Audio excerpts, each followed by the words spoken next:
So good afternoon, everyone.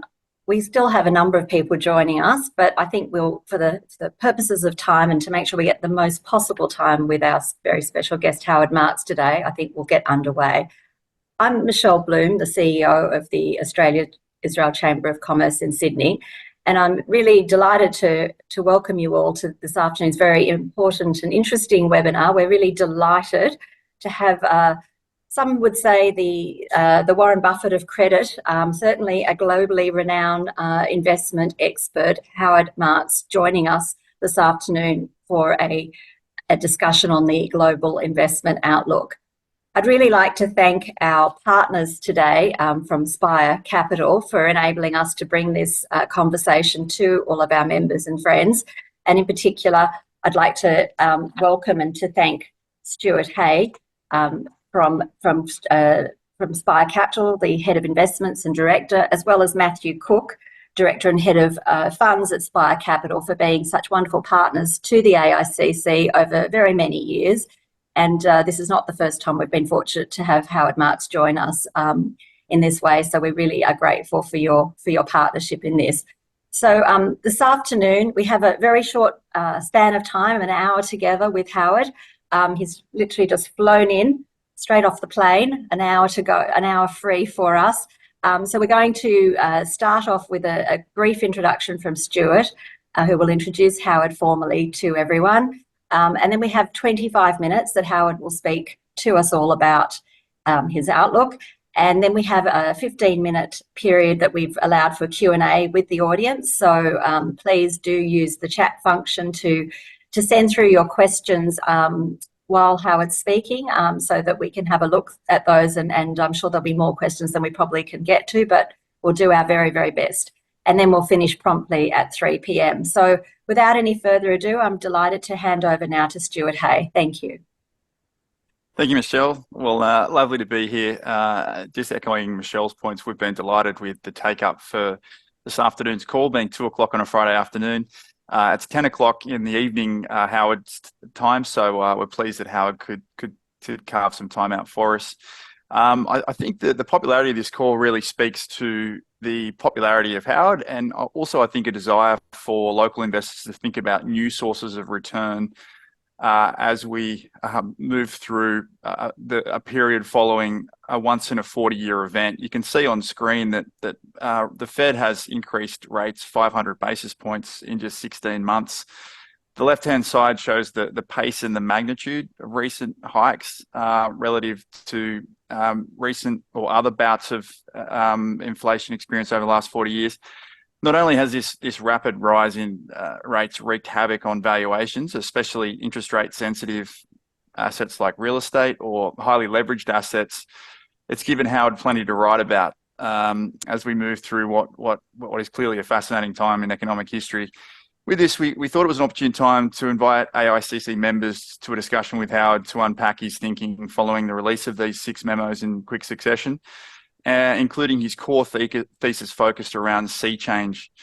From an agenda perspective, I'll spend 25 minutes chatting with Howard before handing over to you, the audience, to ask questions. And to reiterate Michelle's point, you're able to ask questions using the Q&A facility inside the Zoom call. It wouldn't be a Spire Oaktree presentation without the mandatory disclaimer slide. This presentation has been prepared for general information purposes only. It does not contain investment recommendations nor investment advice. With that, I'm excited to formally introduce Howard. Besides being very well known for his memo, Howard has quietly gone about building Oaktree into a preeminent $180 billion AUM asset manager with deep roots in distressed debt and credit. In spite of his success, Howard remains humble and hungry. You can see on screen that some of Howard's recent activity, including a nice scene-setting quote taken from Further Thoughts on Sea Change, and I quote, "Thanks to the changes over the last year and a half, investors today can get equity-like returns from investments in credit." I'll ask you a little bit about that later on today, Howard, but in between, great to have you with us today. Thank you, Stuart. It's great for me to be there. We greatly appreciate my relationship with Spire Capital and with Australia in general. Love to visit, and we have a great clientele there, as you know. So I appreciate the opportunity, and I appreciate the Chamber of Commerce's making this platform available. Terrific. Well, perhaps in setting the scene, and for those on the line that haven't had the opportunity to read some of your recent memos, if you wouldn't mind just recapping your sea change thesis. Sure. And before I do, Stuart, I just want to mention that I started writing the memos in 1990. People started reading them in 2000, so it was a quiet decade. But they're all available on the Oaktree website, oaktreecapital.com, under the heading of Insights. And the price is right, they're free. It's 35 years worth there, so enough to keep everybody busy. In the second half of 2022, I began to have thoughts about a sea change taking place, and wrote the first memo by that title in December of 22.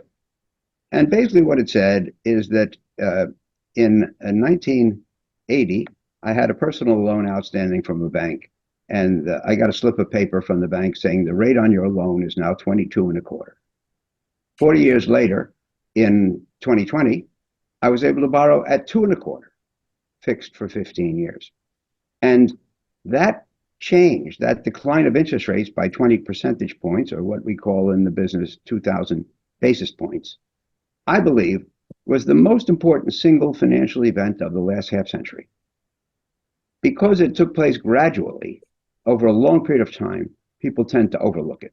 They tend to think about the global financial crisis, the bankruptcy of Lehman Brothers, the bursting of the tech bubble, the pandemic, what have you. But those things were all forgotten 2 years later. The sea change is, by definition, a sea change is fundamental, lasting, and I think not just a momentary market fluctuation. The low and declining interest rates that everybody who became an investor since 1980 has seen exclusively had a profound impact on the investment environment. I was thinking while Stuart was introducing me to say that interest rates are to finance and investment like the weather is to all of our activities. The weather sets the environment, determines what we can do and can't do, and how we should prepare. The same is true of interest rates. It determines all outcomes, and it determines who will win and who will lose and what investments will prosper. For reasons that are complex, and I won't go into them here, but they're all described in the memo, declining interest rates, such as we've seen for a long time, make asset prices go up. We talk about asset bubbles, and they are usually abetted by a time decline in interest rates. They make borrowing cheap, and so they help investors and borrowers. So what about people who do investing with borrowed money? Private equity. They get a double bonus, as they did. And in the 40-year period I described, virtually all of the investment strategies of today that make use of what we call leverage, that is to say, they enhance the returns with borrowed money, they all were birthed in that period. It was the ideal period for them, and they did well. It shouldn't be a surprise that a strategy does well in its ideal setting. But the question is, if, as I believe, the period of declining rates and ultra low rates is over, and we're going to have more normal rates on a steady basis. So that is, I would say, a neutral environment for what I call asset ownership, things like equities and private equity and real estate and so forth, and for borrowing, the use of leverage. It's not going to get cheaper over time. So the asset class that we're involved in, which goes by the name today of credit, it has changed names over my career several times, but today we're calling it credit. Credit means fixed income securities, bonds, notes, loans, non-governmental. I think these things are poised to do well. They have done well now for since I wrote the memo. They had a very good 2023, and I think they can really enhance things for investors going forward. That's really the change, Stuart. Well, just extending on your analogy about the weather, it feels as though the Fed's really introduced some storm clouds over economies globally, and with that, people have been looking at inflation with a microscope, trying to understand where it's at, and obviously it has receded some way from sort of peak 9%, now around that sort of circa 3%. Obviously, there's pockets, depending on services, depending on products and so forth. Where do you think we are in terms of potential pivot? I know you're very, very reticent to sort of make short-term predictions, but where do you think we'll sort of steady state out on rates? Well, I am hesitant to make predictions, especially in the short term, because it's hard to get it right, and they don't really matter. The thing that really matters is what's going to happen over the intermediate term. Months and quarters is too short to care about. 10 to 20 years is academic. What's going to happen in 3-5 years? That's the key, in my opinion. So my latest memo was called Easy Money, and it was about the downside of ultra low interest rates, because low interest rates have a good side, as I described. They make it easy for economies to grow, businesses to profit, businesses to avoid default and bankruptcy, investors to make money, etc. But they also have downsides. They produce some unwise investment, and one of the upshots of interest rates that are too low can be that it stimulates the economy, causing it to overheat and bringing on inflation. And I would say that the ultra low interest rates were not the ultimate cause of inflation, as we saw in 21 and 22, but they contributed to it.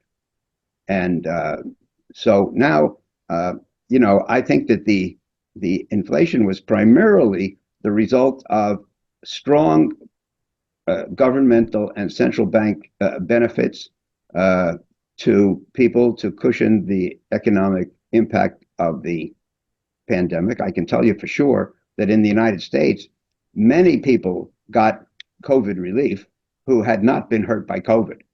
So in economic terms, I would say roughly 60% of our population was benefited economically by COVID. And all that money piled up in the bank because in 2020 and early 21, you couldn't spend it.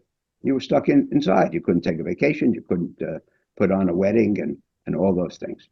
So the other thing is that the supply chain in lots of ways was switched off. And when it was switched back on, it didn't come on smoothly. So in the early days of the post-pandemic, you had too much money from the relief, chasing too few goods because of the supply chain complications. And that is the classic definition of the cause of inflation. Too much money chasing too few goods. We had that. But I think over time, it would have subsided. The extra money would have gotten spent. The supply chain would have come back.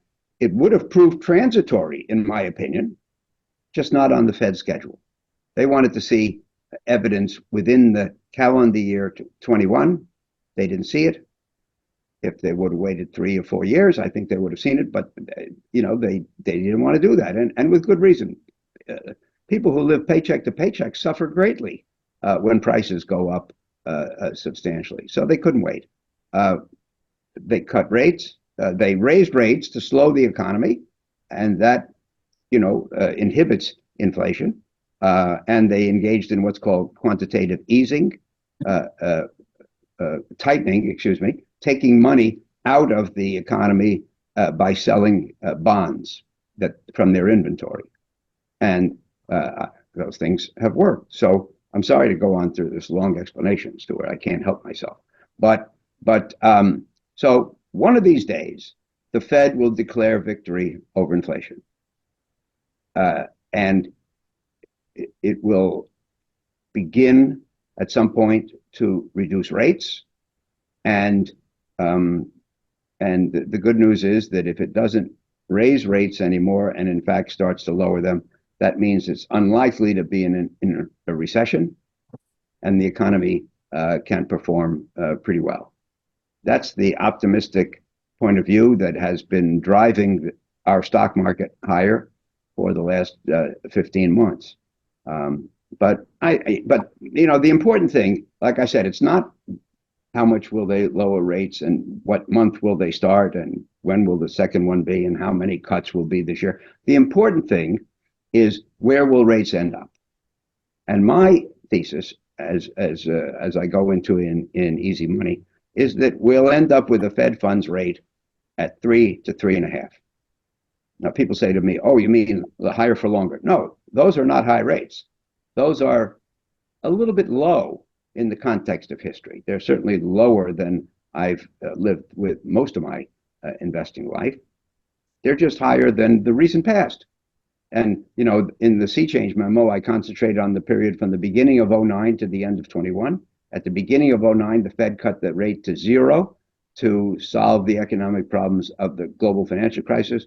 And at the end of 21, it began to raise rates to fight inflation. In that 13-year period, the Fed funds rate was what? Was 0 most of the time.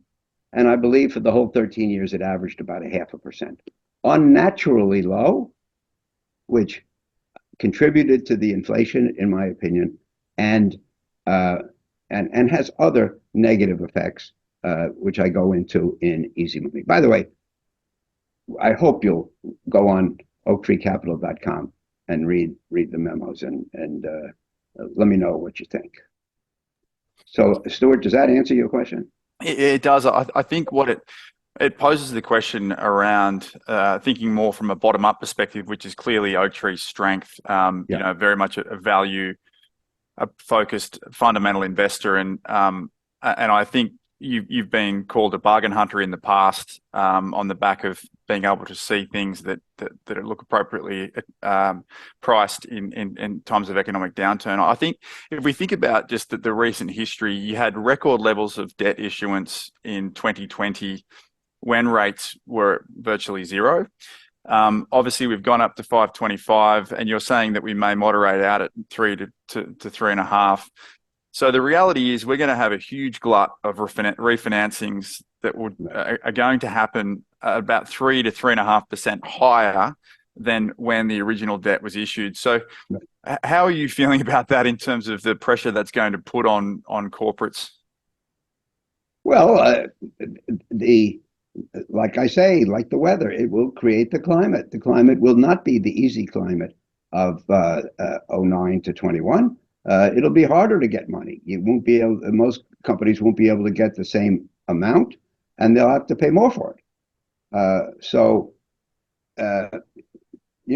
think it's obvious. Now, one of the big mistakes that the participants in the financial markets make is they assume that the way things are is the way they'll stay, and they take certain actions to take advantage of the way things are, but they ignore the possibility that things could change, and then the actions they've taken can be proved erroneous.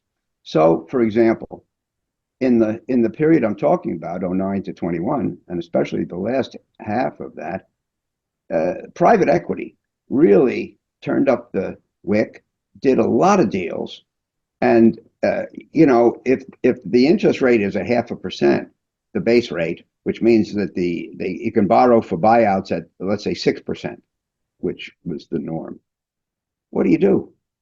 You borrow a lot because it's cheap capital, and leverage enhances your returns, and if you have winnings, it magnifies them. So people engaged in a lot of leverage over this period, but the deals, the companies were not prepared for the environment you described, where rates are 300 or 400 basis points higher. And,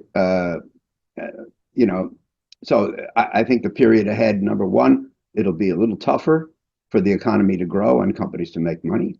Number two, the interest will cost them more, so their profits will be lower than were anticipated. They'll go to the bank, and the way I describe it, just to sum it up, Stuart, you went into a bank 6 years ago. You said, "I have a deal in mind. I'd like to borrow some money," and they said, "Okay, we'll give you $800 million at 5%. You're happy. Now, by the way, nobody ever pays their debts. Companies, countries, individuals, nobody pays their debts. They roll them over. And so that piece of borrowing from 6 years ago is now maturing. They have to refinance it. They go back into the bank. They explain what's going on. The bank says, "No problem at all. We'll give you $500 million at 8%.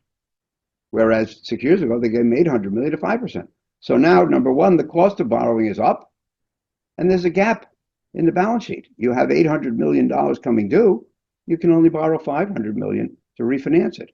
And so things will be tougher in the years ahead. And we're already doing a big business lending money to companies who are in a jam. They're not bankrupt, they're not defaulting, but if they can't get some money in the next 6 months, and these particular companies probably can't get it from the market, they will have a problem. So we lend it to them. They have a need, we fill the need. For them, getting finance is more important than exactly what they pay for it. We'll provide them what we call immediacy. We'll fill their need, but we'll charge them for it. And we can do much more of that in this environment. This is a much more propitious environment for us, Stuart. Thank you.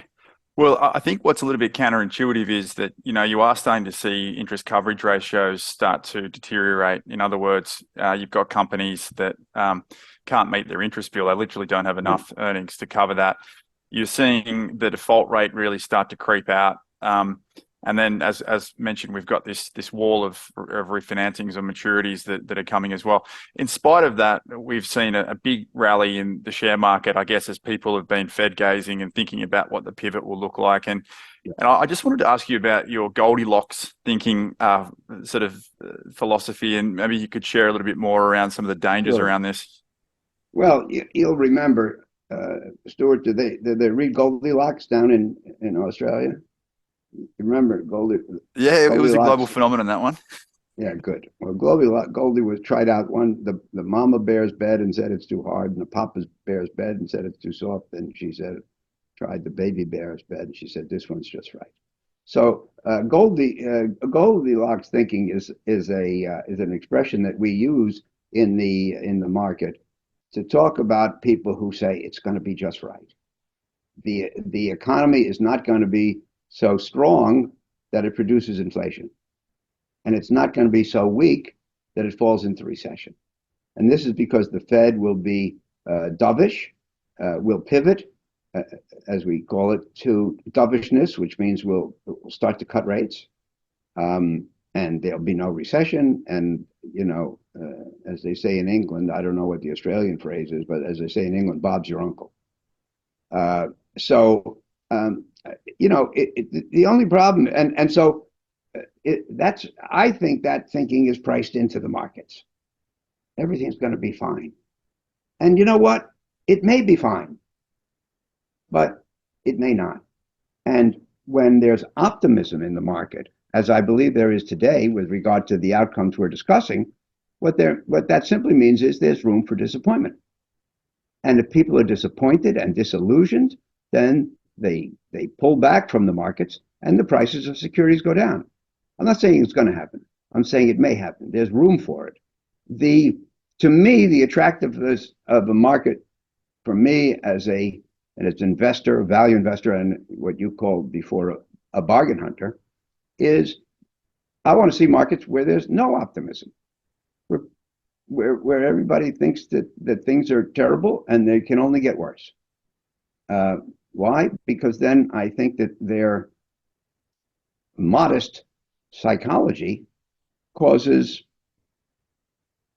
prices to be low relative to what the value investor calls intrinsic value. When people are optimistic, you get prices which are high relative to intrinsic value. High prices relative to intrinsic value, room for disappointment. Low prices relative to intrinsic value, no possibility of disappointment. People think things are terrible and can only get worse. So, if I could understand one thing about every investment we contemplated, it would be how much optimism is there in the price. And all I can tell you is that it's not crazy today, but there's more optimism today than there was, let's say, 15 months ago when I wrote that memo. And I think that it's the preponderance of optimism over pessimism that contributed to our strong stock market rally over the last 15 months. So, you can't have a rally like that in the absence of optimism. And if you have optimism, there's room for disappointment, which means room for loss. I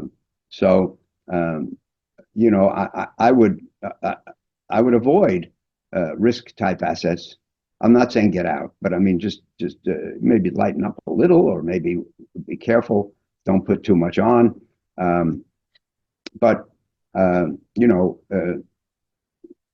My last book was called Mastering the Market Cycle, Getting the Odds on Your Side.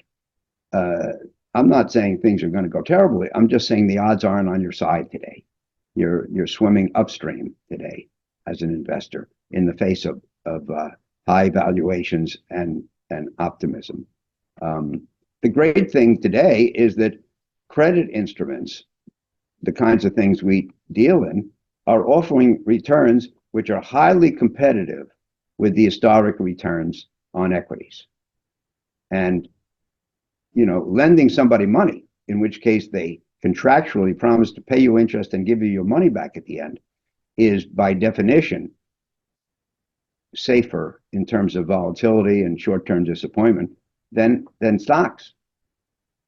And yet you can get the historic returns on stocks with less, in our opinion, less risk. Now take last year, for example. The high yield bond averages made 13 and something percent.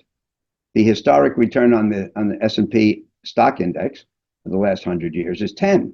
And by the way, 10 is a great return. And if you put it in $1 100 years ago, you'd have about 15,000 today. So that's a pretty good rate of return. 10 is the history for stocks. High yield bonds made 13 last year.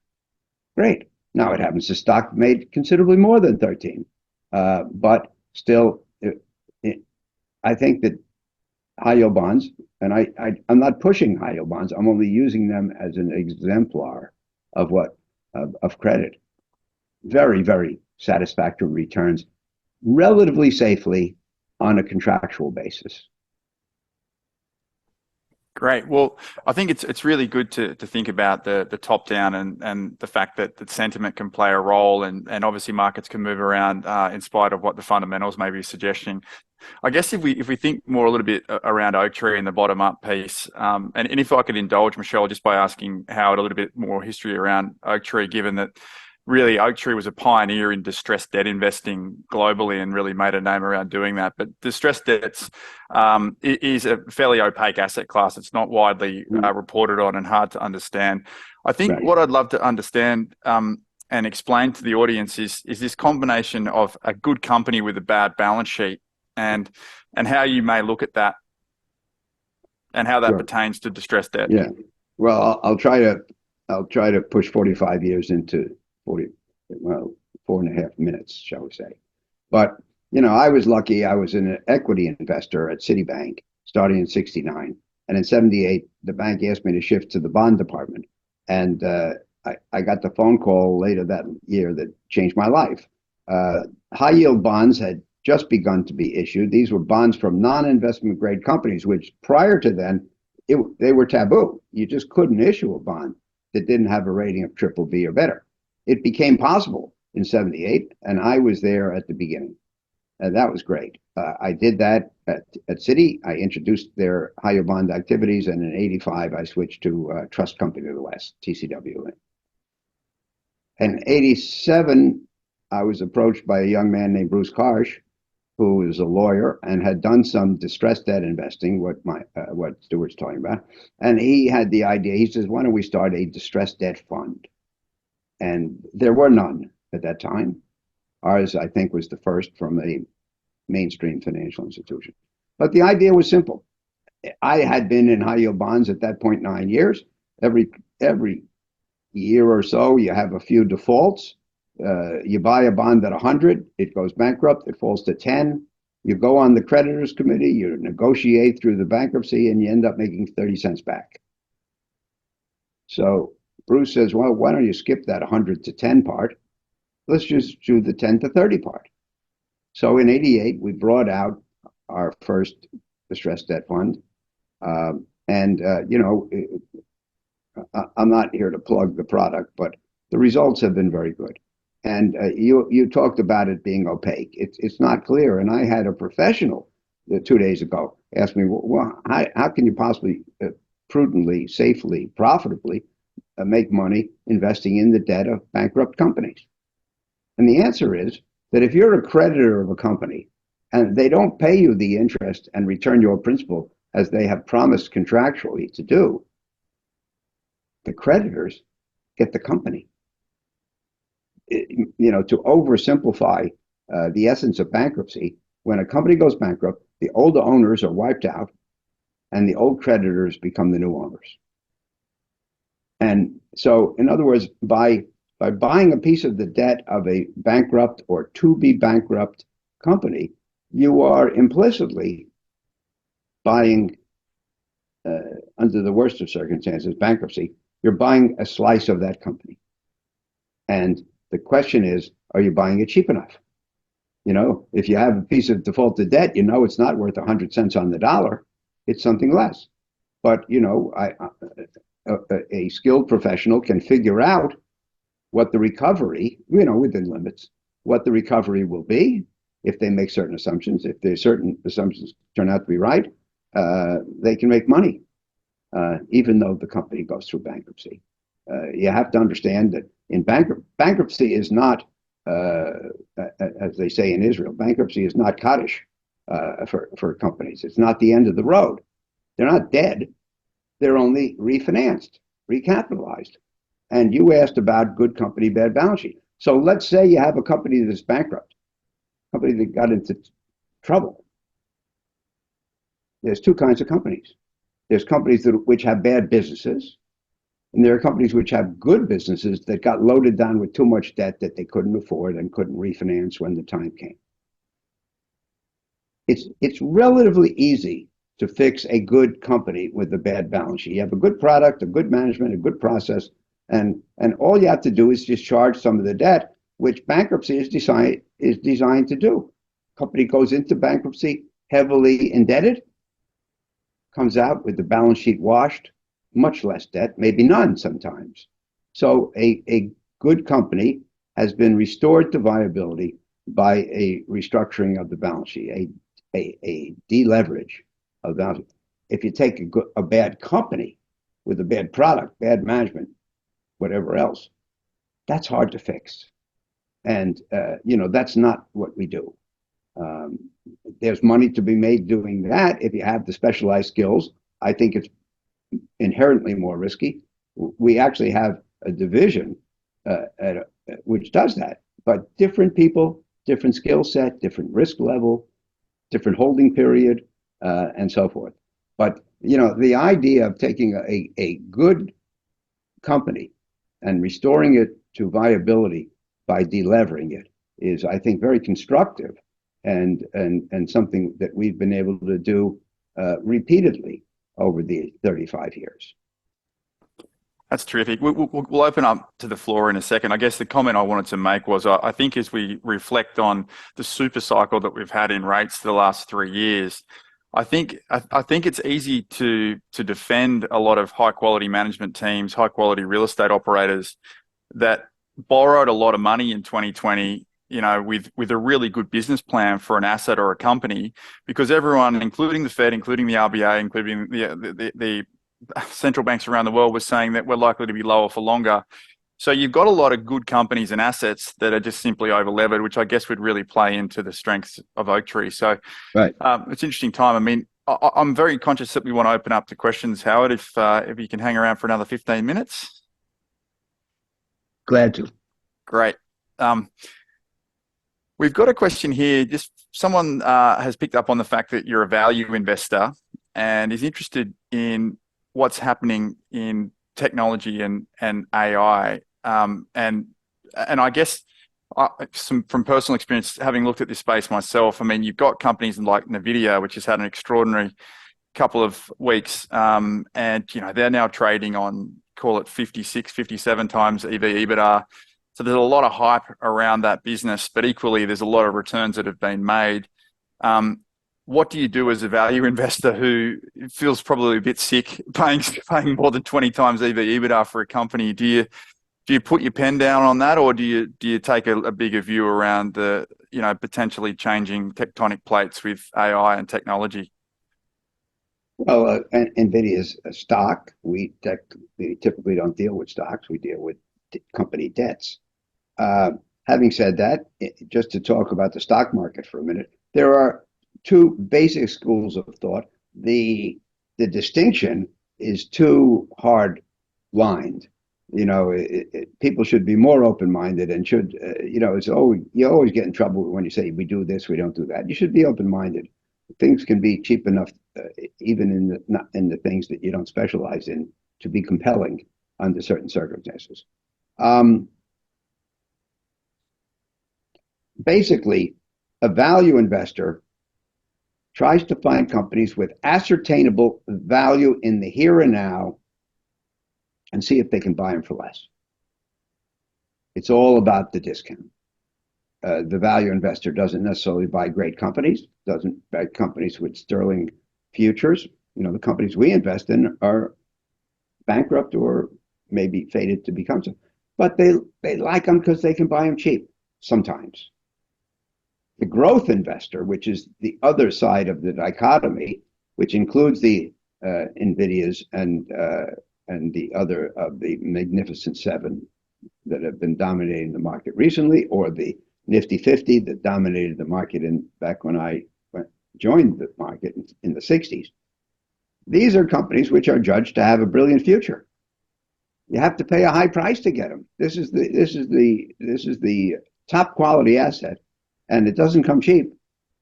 But if a company has a brilliant future, it may be a good investment, even at a high price. As Stuart talked about companies at EBITDA multiples. That's the ratio of the price to the earnings before amortization and depreciation and so forth. You talked about something over 60 for NVIDIA, Stuart, I think. The norm is something in the low teens. So, that company is 4 to 5 times the valuation parameter of an average company, but it's thought by the fans that it has a very much above average future. So the value investor buys, the ultimate was Warren Buffett 70 years ago. His activity at that time is defined as cigar butt investing. You look for a cigar butt in the gutter that somebody has thrown away where you can light it and get 2 more puffs. But it's not high quality investing. And Charlie Munger's great impact was he got Warren to stop doing that. And rather than buy average companies at great prices, he started to buy great companies at average prices. But anyway, that's value, buying cheap. Growth is paying a glamour price for a company believed to have a glamorous future.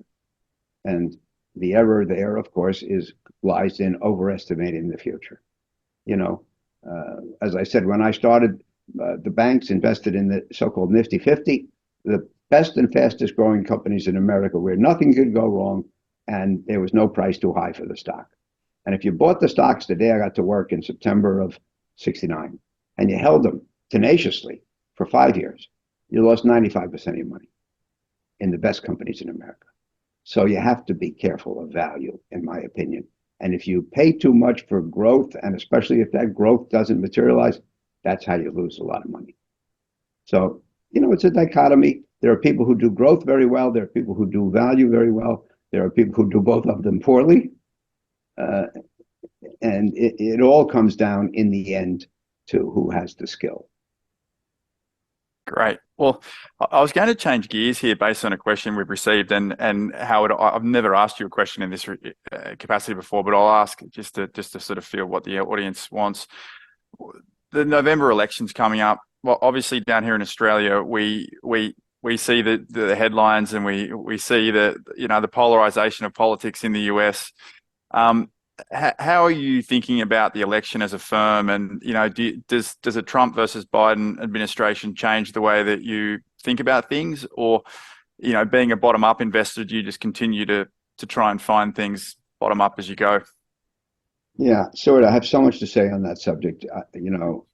We need another hour, but I will tell you this: Election day of 2016, almost 8 years ago, when the results were coming in between Trump and Hillary Clinton, where was I? Do you know the answer to that? I was in the Sydney Opera House.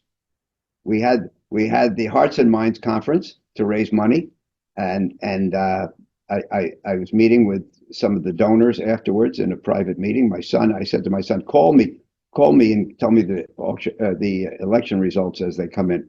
So he calls me. He says, "Oh, it's great. Hillary won. She got Massachusetts, and she got New York, and she got Florida." And he says, "Just a minute. No, she didn't get Florida. Trump got Florida." And that was it. And Trump won. But the important thing for the investor's standpoint is this. In September, October, early November of 2016, there were two things that almost everybody was certain of. Number one, Hillary would win. And number two, if by some quirk of fate Trump won, the market would collapse. So instead, Trump won, as we know, and the market went straight up for 13 months. So, I take that to mean, Stuart, we don't know what's going to happen, and we don't know how the market is going to react to what happens. And that's why I don't believe in forecasts. We're what you called bottom up. We look for things we can buy for less than they're worth. And if we do it, we do it despite who is president or who's going to be president. And if we can't do it, we don't do it. But look, I still believe that the U.S. has the best economy in the world and the strongest economy in terms of resilience, and great companies. And you can't say, "I hate America. The politics stinks," which of course it does. And 70% of Americans don't want Trump versus Biden, but they're going to get it. So, but you can't say, "I don't like America. It stinks. I'm going to invest away from America." You have to include America in your portfolio. And as long as I've been in this business, there have been things to be scared of on the environmental, geopolitical, environmental. I said that word already. Front. And yet the markets have done very well. And most of the greatest fears have not been realized. And the way I put it, we muddle through. So I think we have to invest on the assumption that we'll continue to muddle through. If you desert the U.S. market, or every market where you think there's a geopolitical exposure, or you don't like the politics, you probably, deserting those markets is probably more likely to be a mistake than going into them. Yeah, it sounds like, to use an Oaktree ism, and I'm making this up as I go, that the US is a good country with a bad political regime. There's still a lot of good things there, but yeah, it's there in are a bit lots of disarray. things wrong. there are lots of things wrong, but there are lots of things wrong every place. You know, you look at Australia. Australia is a great country, resource rich, wonderful people, hardworking, but the economy is highly dependent on China, which is unpredictable. So now, if the people listening on this call say, "Okay, I won't invest in the U.S. I won't invest in Australia," then what's left? You know, Yeah. you just can't do those things. Yeah, I mentioned on the intro humility. I think we've got a question here around an investment that you've made that hasn't gone so well, and some of the lessons that you've taken from that. I guess, you know, as a scene setter, it's been a bit of a desert the last 10 years for distressed debt investing. So it hasn't been the best environment for a strategy that looks at, you know, pre-bankrupt type investments. So you may have an example of an investment that you made either personally or through the firm that you're not so proud of, and you've got some lessons that may have spawned from that. Well, I mean, as you say, it was a tough time for distressed debt investing because in the salutary environment that I described, the easy environment I described, not many companies went under or defaulted or went bankrupt. So we didn't have that much to pick from. And the ones that defaulted, people felt so good and there was so much money around that their debts never got as cheap as we like to see. So we shrunk the size of our funds to try to maintain selectivity and agility, and we looked elsewhere. I'm very proud to say we never had a fund, even in this period, with a return before fees below 10. So, you know, how bad is bad is one of the great questions. We didn't enjoy it, but it wasn't punitive. But one of the things we did is we invested in the shipbuilding industry. We have been very successful over the years in investing in industries that are capital intensive. That, in other words, you need a lot of money, and businesses vary in terms of their capital intensivity. You know, you want to open a newsstand, you don't need a lot of capital, but if you want to open a shipyard, you do.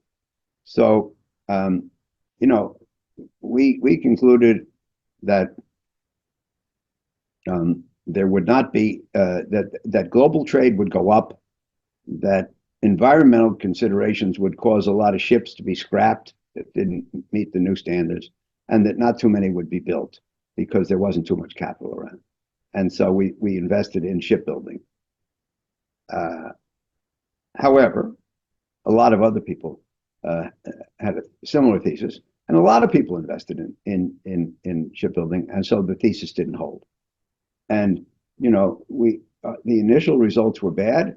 It happens. We've held on for a long time, maybe up to 10 years in some cases. And I would say they've all worked out. I don't think we have losses on our hands. Some of them produced returns below what we hoped for, but some of them have done extremely well. But that's an example that, you know, there are uncontrollables, and the rate at which other people poured money into the shipbuilding industry was an example. We try to make investments, and I think everybody should think about this. We try to investments where the good outcomes are good, but if things go against us, it won't be terrible. And if you can do that repeatedly over a long career, then I think that's the way to go about your business. Thank you. We have, I think, investors on the line that think similar in terms of trying to stay ahead of the game and looking at sectors that may be more prone to stress and distress. There's obviously been a lot of media coverage around the troubles in the US commercial office market.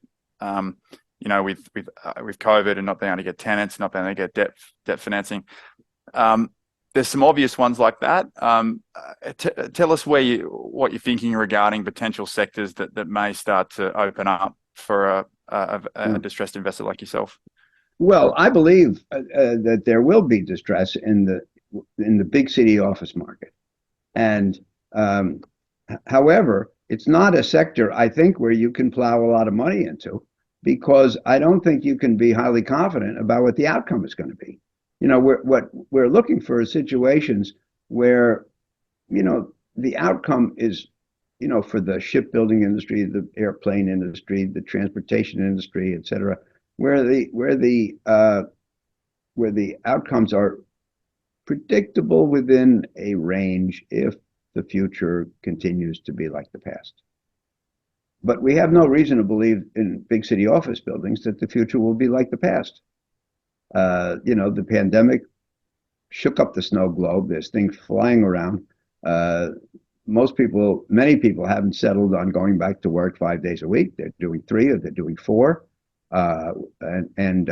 So some people say, well, we're not going to grow our number of desks because people can share desks since the whole workforce isn't in at the same time.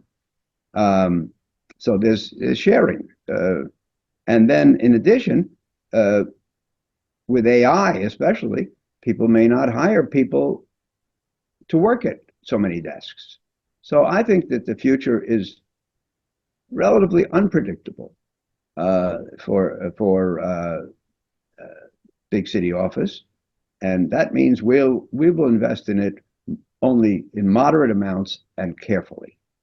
But I think we should do some of it because, again, optimism versus pessimism. The one thing we're damn sure of about that sector is that there's a lot of pessimism.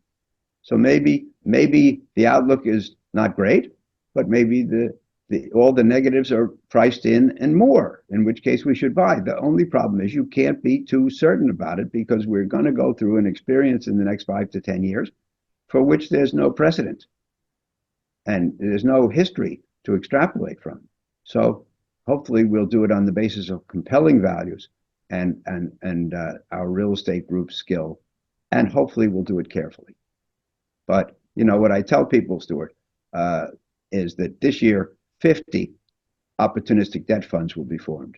One of the managers will invest the whole thing in mortgages on big city office buildings, and one of the managers will invest none of it in mortgages on big city office buildings. One of those two will be the best performing fund.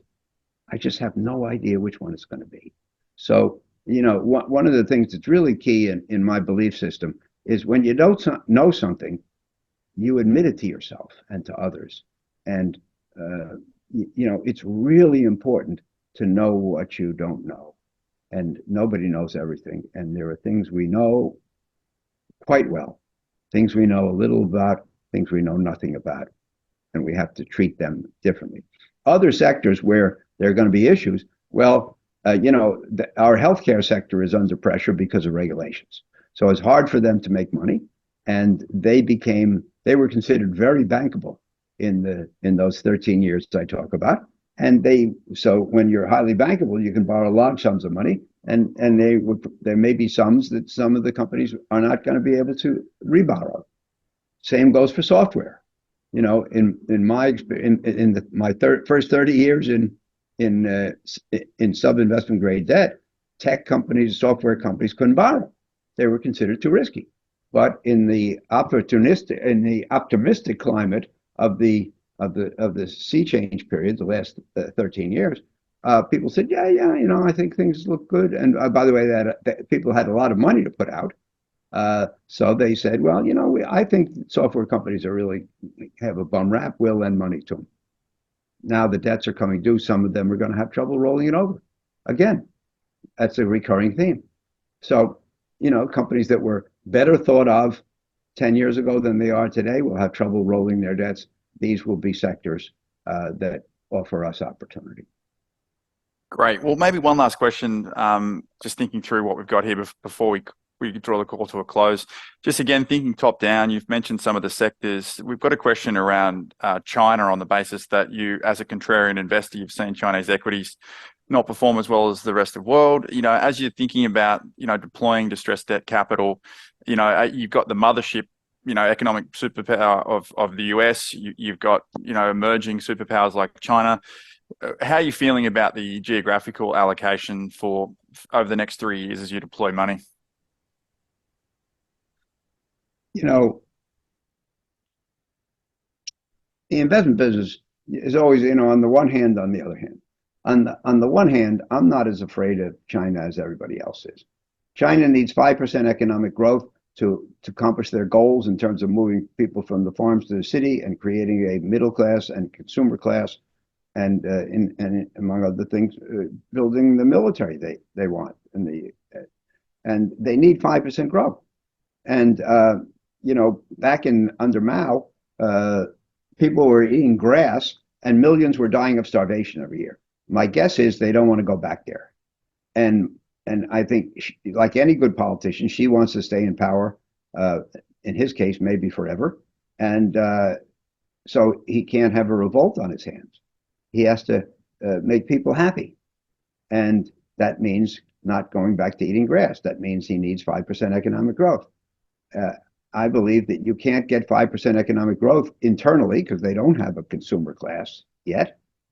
And they have very poor demographics, as everybody's been discussing lately. And you can't get it by dealing with their buddies, Russia, North Korea, Iran. There's just not enough demand there. So they need demand from the rest of the world, which in my opinion means they can't go rogue. So they'll rattle their sabers and they'll threaten. The world is kind of in a place where with regard to the developed powers, it's hard to think about a war.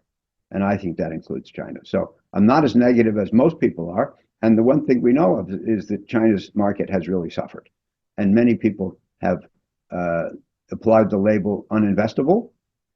And I have made my whole career investing in things that other people considered uninvestable, like bankrupt debt.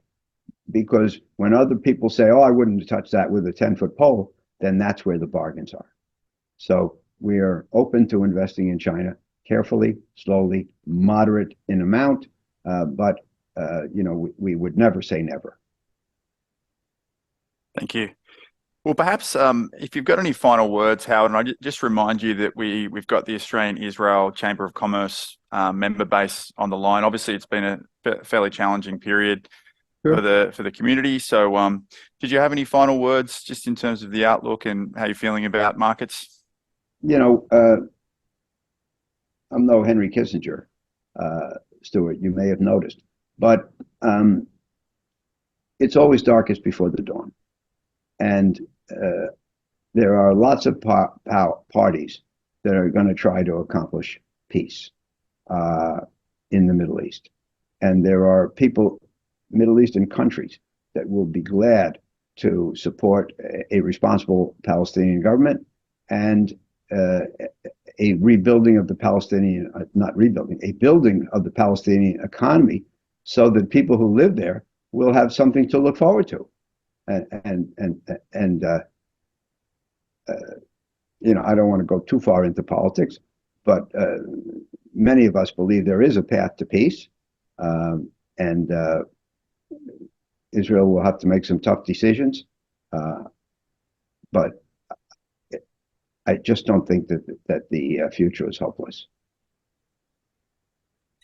That's terrific. Well, on that positive note, I'd like to officially call the call to close, and thank you to Howard. Thank you to Michelle for the invitation. And Michelle, did you have any parting words before we dismiss ourselves? No, I'd just like to thank Howard so much for taking this time tonight to share your wisdom with us. We're all very privileged to have this hour with you. And I love your parting thoughts about the dark before the dawn, and we all look forward to the times ahead, for geopolitics and obviously for investment as well. Thank you for being such a friend of the Chamber. Thank you to Stuart and of course to all of our friends at Spire Capital for bringing us this wonderful session this afternoon. We look forward to seeing all of our friends who are on the call at future AICC events. And thank you all again for taking the time out this afternoon. Have a lovely weekend ahead. Thank you. Thank you for having me, to both of you. Bye-bye. Thanks.